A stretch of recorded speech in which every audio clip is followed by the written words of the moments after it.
Setting: S-Class classroom. Morning, the homeroom class is already seated when the doors open. A girl with crimson eyes, jet black hair, and a calm but unyielding aura walks in.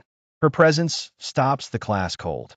She wears a simple, tailored version of the academy uniform, but it's clear she's not like the rest. Whispers erupt. She's a commoner? How did she get into S-Class? Her magic, it's dark type. All seats are taken, except one, next to Eric. As she walks toward it, Eric stares, surprised and stunned. Her presence feels familiar, yet entirely new. She sits beside him. Eric, smiling high. I'm Eric. Eric Eldoria. Girl, shocked. You're the prince? Eric, technically. But here, I'm just another student. She hesitates, then, girl, Lyra Ainsworth. She's surprised at his warm tone, not like the royal she imagined. S-Class homeroom teacher arrives. Professor Valewin, a legendary mage knight. Each student introduces themselves. Most come from noble lineages. All eyes judge Lyra, but she holds her head high. Professor Valewin nods, showing no favoritism. Rank does not matter here. What you do will define who you are. First-class magic theory and weapon imbuement. The class discusses how magic is woven into artifacts, weapons, and armor. Eric shows deep understanding. Lyra listens carefully but doesn't speak. Professor Valewin notes Eric's ability to grasp ether flow dynamics, usually taught to advanced enchanters. Eric invites Lyra to sit with him, Ether and Lumen. Ether is clearly irritated, doesn't hide his dislike for Lyra or even Eric right now. Lumen remains kind and curious, asking Lyra where she trained. Lyra stays mostly quiet, observing. Ether finally blurts, Ether, why is she sitting with us? Eric calm because I asked her to. Tension cuts the air, but Lumen changes the subject. Physical training, paired combat, and forest trial students are paired off for combat synergy exercises. Ether and Lumen perform beautifully, winning first place. Their bond shines. Eric and Lyra perform almost flawlessly, syncing instinctively.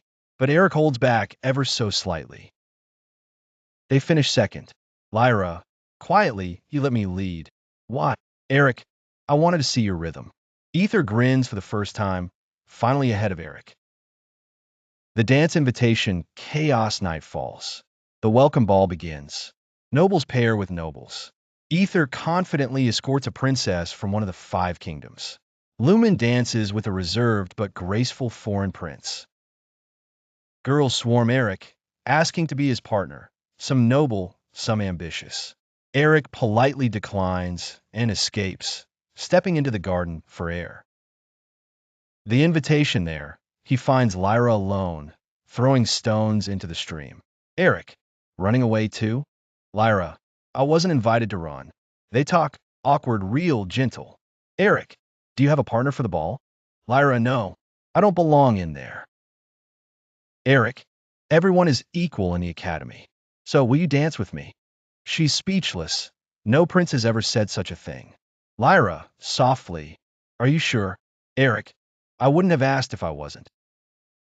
When Eric and Lyra enter the ballroom, all eyes turn. The room stills. The contrast of his royal elegance and her dark mystique stuns everyone. They dance, simply, beautifully, in harmony. Whispers rise. Who is she? Why her? They're performing well, but it is simple. But Lyra steps away. Lyra, she's watching. Your next partner. She leaves Eric with Princess Seraphina of the Radiant Isles, the class's number 2 student. Seraphina is graceful, fierce, and challenges Eric mid-dance. Their flawless performance stuns everyone, even the teachers. Seraphina, smiling, you're good. I've never had to keep up before. Eric, neither have I. After the ball, Eric, Lyra, Seraphina, Ether, and Lumen all reconnect. Ether and Lumen introduce their partners to Eric. Serafina treats Lyra as an equal, impressed, not condescending. For the first time, the five seem united, barely. Back in the garden, Eric finds her again. Lyra, I'm sorry I couldn't match you. I barely know the basics. Eric, you were perfect. But if you'd like to learn, I can teach you. He offers his hand. Eric voice. For the first time, the moon didn't feel cold. It felt like her.